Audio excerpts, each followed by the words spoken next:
मैं Ram Singh Maurya online class में आप लोगों का स्वागत करता हूं।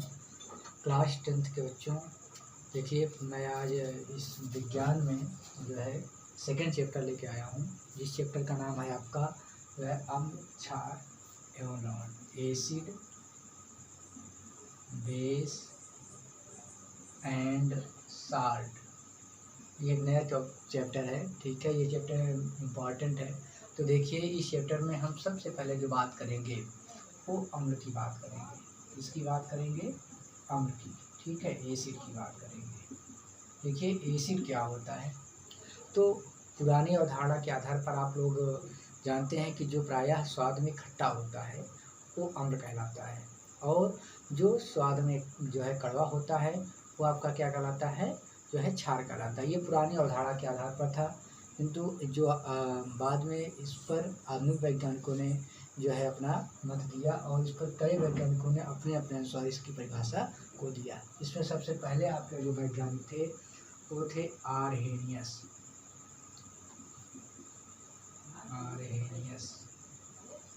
आरहेनियस ने सबसे पहले अम्ल की परिभाषा रासायनिक प्रकृति के आधार पर दिया। इन्होंने बताया कि ऐसे वह जो पदार्थ जलीय विलयन में अगर H पॉजिटिव आयन देते हों वो अम्ल के अंतर्गत रखा जाएगा। अर्थात हम कह सकते हैं कि वह पदार्थ जो जलीय विलयन में H पॉजिटिव आयन देते हैं वो अम्ल कहलाते हैं, ठीक है। इसको हम लिख दे रहे हैं, वह पदार्थ जो जलीय विलयन में H पॉजिटिव, इसको हाइड्रोजन आयन भी बोला जाता है, H पॉजिटिव आयन देते हैं अम्ल कहलाते हैं।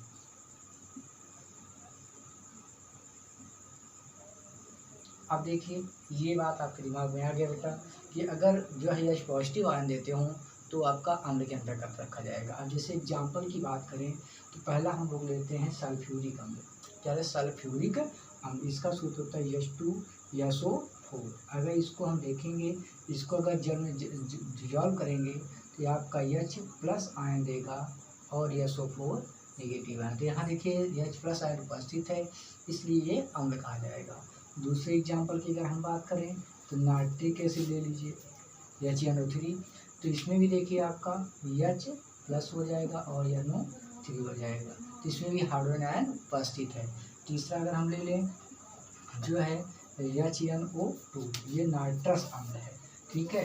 अगर इसको हम जो है डिजॉल्व करेंगे H प्लस और NO3 माइनस हो जाएगा, NO2 माइनस हो जाएगा। तो ये इतनी बात क्लियर हो गया।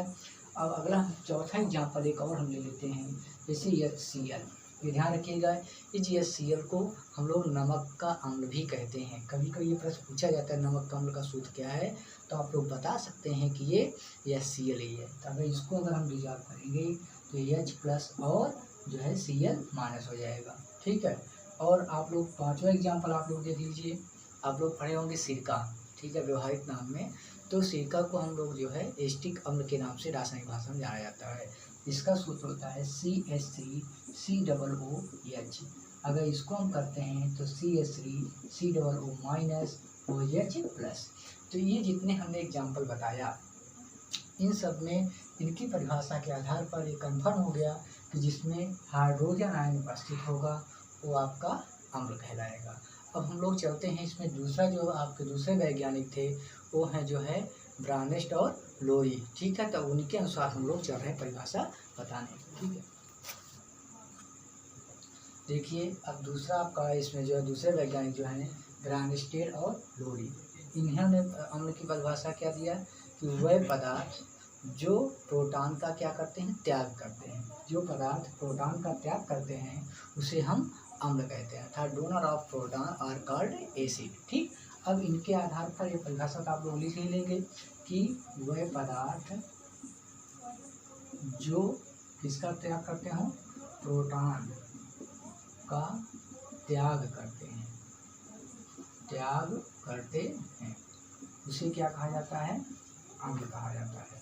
अब इसमें अगर एग्जाम्पल हम लोग ले लें, अम्ल कहते हैं, तो इसमें जैसे हम एग्जाम्पल ले लें तो आप क्या कर सकते हैं, जैसे मान लीजिए हम यहाँ पर ले लिए H2O, ठीक है ना। H2O जल है। अगर इसमें हम क्लोरीन गैस प्रोवाइड कर देते हैं, ठीक है, तो ये आपका H3O+ हो जाएगा। और उसके बाद यहाँ पर जो है H2O, और ये आपका जैसे यहाँ देखिए क्लोरीन है, हाइड्रोजन गैस हम लोग प्रोवाइड करते हैं, HCl गैस प्रोवाइड करते हैं, क्लोरीन गैस नहीं HCl प्रोवाइड कर देते हैं। तो ये आपका क्या हो जाएगा, एक हाइड्रोजन ये ग्रहण कर लेगा, H3O+ और Cl- हो जाएगा। तो यहाँ पर आप देख रहे हैं कि हाइड्रोक्लोरिक अम्ल से एक हाइड्रोजन ये ग्रहण किया, प्रोटॉन इसको, हाइड्रोजन को आप थोड़ा सा ध्यान रखेंगे, प्रोटॉन का प्रतीक P भी होता है और 1H1 भी होता है। तो ये हाइड्रोजन आयन को प्रोटॉन भी बोला जाता है। तो यही H आयन ले लिया इससे, इसीलिए इसको क्या कहा गया, एसिड कहा गया। ठीक है, तो ये आपका क्या हो जाएगा, एसिड हो गया। तो इसने क्या किया, प्रोटॉन का त्याग किया। ये बात क्लियर हो गया। अब हम लोग चलते हैं आगे जो है अम्ल के गुण पर। ठीक है, तो अम्ल के गुण में ध्यान दीजिए। तो पहला गुण इसमें देखेंगे जो है नंबर 1, यह जो है पहला गुण आप ऐसे बता सकते हैं, यह स्वाद में खट्टा होता है। ठीक है, पहला पॉइंट क्लियर हो गया। अगर दूसरे पॉइंट की हम बात करते हैं तो ये जो है नीले लिटमस पेपर को लाल कर देता है। ठीक है, नीला लिटमस पेपर होता है जिसको ये क्या कर देता है, लाल कर देता है। ठीक, अब उसके आगे हम चलते हैं। तो देखिए, हमने बताया कि अम्ल स्वाद में खट्टा होता है।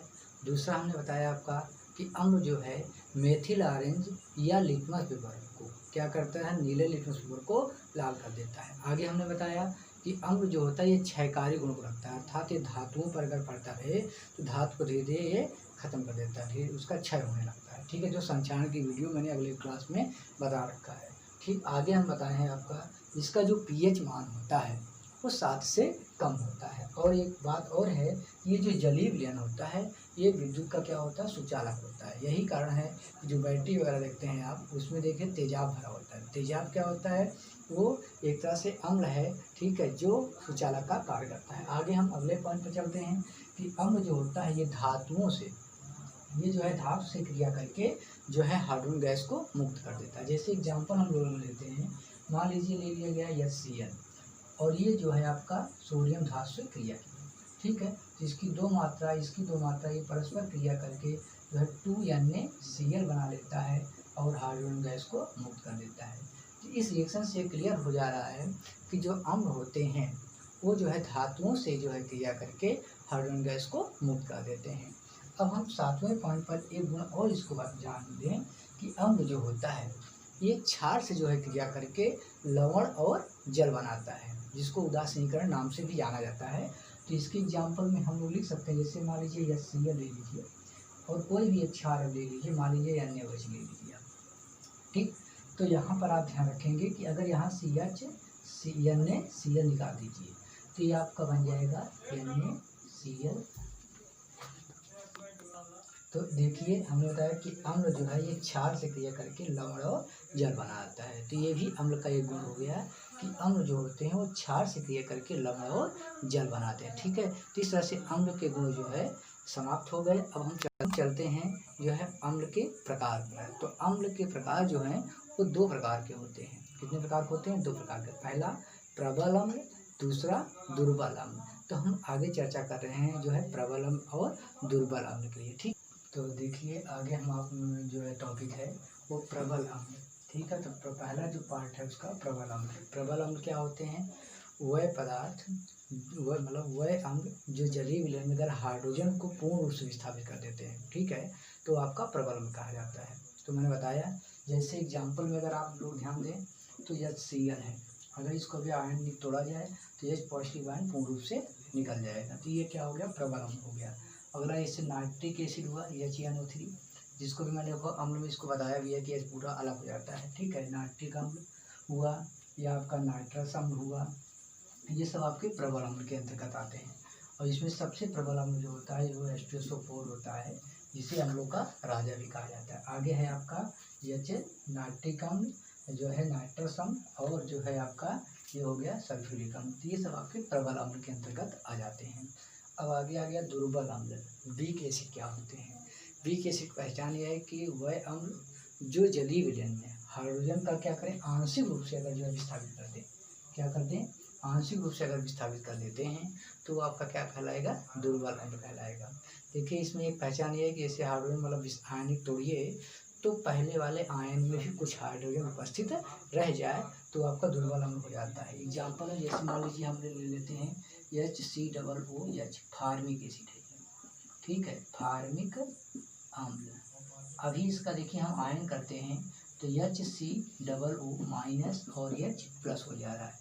तो आप यहाँ आयनन में देख रहे हैं कि इसमें भी हाइड्रोजन उपस्थित है, ठीक है, जबकि इसमें भी है, इसमें हाइड्रोजन का आंशिक रूप से विस्थापन हुआ है, इसलिए ये दुर्बल अम्ल के अंतर्गत आ जाएगा।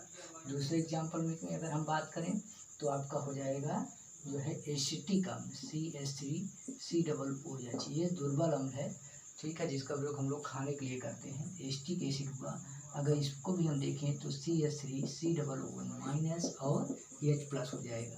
तो यहाँ पर भी आप लोग देख रहे हैं कि इसमें भी हाइड्रोजन उपस्थित है।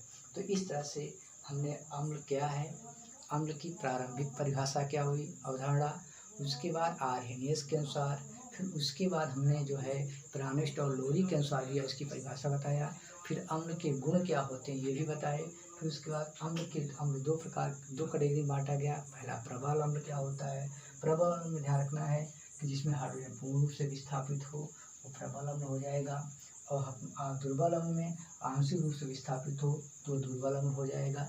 इस तरह से अम्ल का टॉपिक पूरा क्लियर हो गया, ठीक है। तो इस तरह से आज के लिए बस इतना ही, ठीक। अब हम नेक्स्ट जो वीडियो मिलेंगे उसमें हम क्षार के विषय में पढ़ेंगे, ठीक है।